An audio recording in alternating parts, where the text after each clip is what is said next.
Oi, tudo bem? Sejam todos muito bem-vindos aqui no meu canal no YouTube Rita Melo dos Santos. Eu sou Rita e é com muito prazer que hoje eu venho até aqui trazer para vocês a minha experiência como poliglota, ou seja, a minha experiência e dicas de como eu fiz para falar 4 idiomas.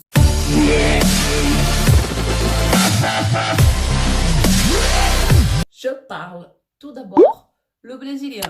C'est ma langue maternelle. J'ai étudié au Brésil jusqu'à ma 3e. Ensuite, je suis allée habiter en France avec mes parents à l'âge de 14 ans, où j'ai appris donc à parler le français.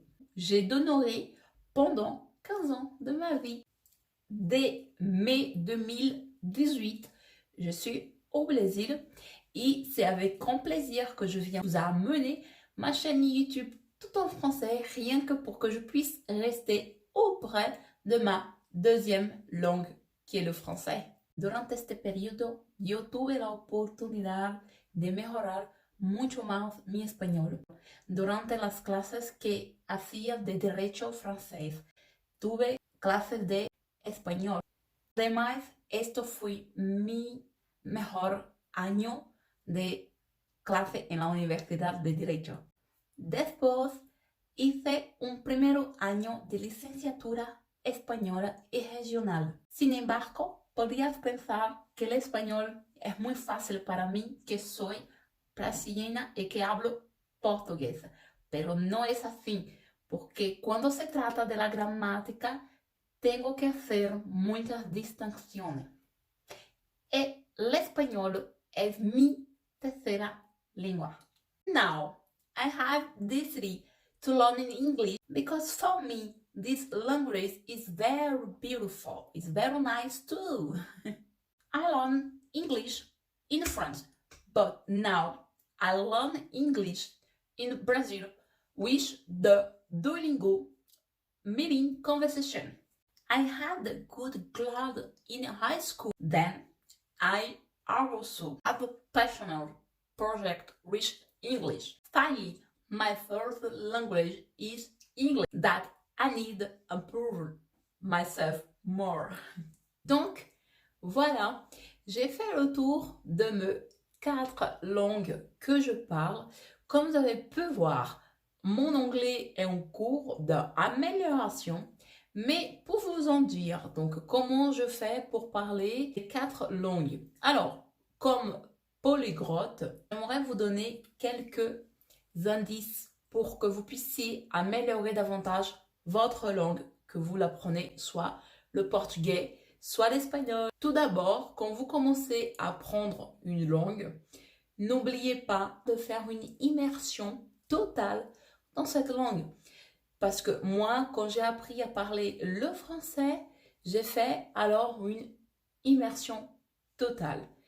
Peut-être que là, vous vous dites, mais oui, mais pour l'instant, je ne peux pas déménager dans un pays comme ça, le pays que vous êtes en train d'apprendre la langue, la couture, tout ça. Mais en tout cas, essayez de faire tourner tout votre univers autour de cette langue que vous êtes en train d'apprendre. Première chose. Deuxième chose, c'est transformer donc tout votre univers. C'est-à-dire que, par exemple, vous pouvez prendre des petites post-it, d'accord? Écrire le nom de la porte que vous allez ouvrir chaque matin, d'accord? De votre toilette, de votre cuisine, de votre chambre. Vous mettez un post-it et vous écrivez une chambre. La chambre. Tout simplement, votre cerveau va, par le fait de répétition, d'accord, il va l'assimiler. C'est plus facile comme ça.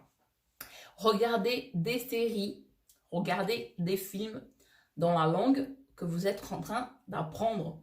Oubliez les légendes dans votre langue maternelle. Oubliez, c'est pas grave. Vous allez comprendre au fil de l'histoire.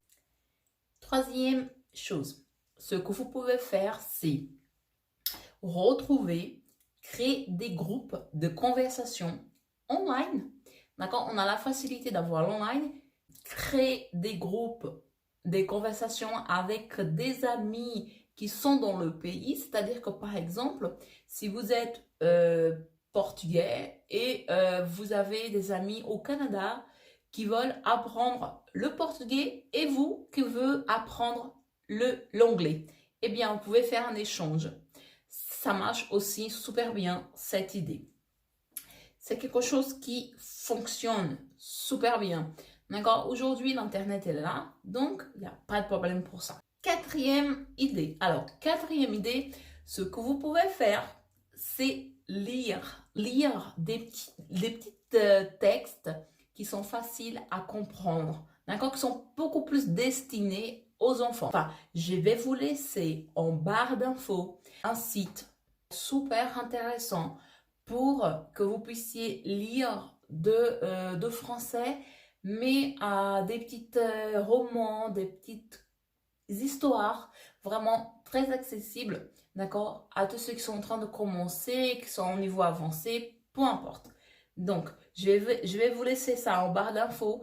Allez-y vérifier, vous n'allez pas être dessus. C'est un site très très bien parce que là-dessus, vous avez des petits contes, des histoires qui sont destinées aux enfants et ça, c'est beaucoup plus facile, d'accord? Ça vous facilite beaucoup la tâche.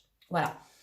Cinquième point et dernier. Alors, ce que vous pouvez faire, c'est vous enregistrer en train de chanter une musique, en train de chanter un poème, d'accord, un petit passage que vous avez vu, que vous avez trouvé super intéressant. Vous pouvez le prendre, l'enregistrer et vous allez pouvoir voir comment vous êtes en train de parler la langue. Et comme ça, vous allez pouvoir faire votre propre idée de comment vous avancez. Alors, pour finaliser, moi personnellement, comment j'ai fait? Donc, alors, moi, je suis allée en France, donc ça m'a facilité beaucoup. Mais en arrivant en France, c'était pas évident parce que je ne parlais même pas un mot. Donc ça, vous avez déjà dû comprendre parce que j'ai parlé dans les vidéos antérieures. Je vais mettre quelque part par là. D'accord, là, vous allez pouvoir voir un peu mon histoire. Bref, donc j'ai fait comment? Donc moi, personnellement, donc j'étais au collège. Ensuite, je suis allée au lycée et enfin, je suis allée à l'université. Alors, mais pour aller dans ces trois niveaux-là, j'ai dû quand même apprendre le français considérablement. C'est-à-dire que j'ai dû me donner à fond pour apprendre le français. Parce que sinon, j'aurais pas pu aller au collège, ni au lycée, ni tant peu à l'université. Mais comment j'ai fait? Eh bien, j'étais dedans, dans le pays. Donc, j'ai fait une immersion totale. J'avais pas de choix, je devais parler. J'ai commencé avec des cassettes. Aujourd'hui, c'est beaucoup plus facile puisqu'on a Internet qui est là. Enfin, c'est vraiment formidable parce qu'on a beaucoup de choix pour apprendre une langue. Par exemple, j'apprends une nouvelle langue. Vous voulez savoir c'est quoi? Eh bien, c'est le russe. Eh oui. Et tout ça grâce à YouTube. Eh oui. Bref, donc, petite parenthèse fermée. Alors, vous pouvez aussi écouter l'information. Oui, ça aussi, c'est super important. Les infos, d'accord? Abonnez-vous à des chaînes d'infos non-stop. Comme en France, par exemple, on a BFM TV que j'aime beaucoup. Moi, j'écoutais beaucoup de l'info sur les radios, d'accord? J'avais pas de choix. Donc, je devais apprendre le français. J'ai appris comme ça avec des cassettes, des livres, donc des petites méthodologies, vous savez, pour les langues. Avec la télévision, avec les chaînes d'infos. Ça, je vous recommande vraiment considérablement. D'accord? Et j'ai appris aussi en discutant, en parlant avec les Français. J'ai lisé beaucoup. Enfin, je me donnais vraiment à fond. Je prenais des cours de phonétique. Je voulais parler le plus proche possible. Donc, moi, maintenant, je suis pour ceux qui sont vraiment là, qui veulent apprendre le français. Vous avez une playlist que j'ai créée, donc avec les expressions en français.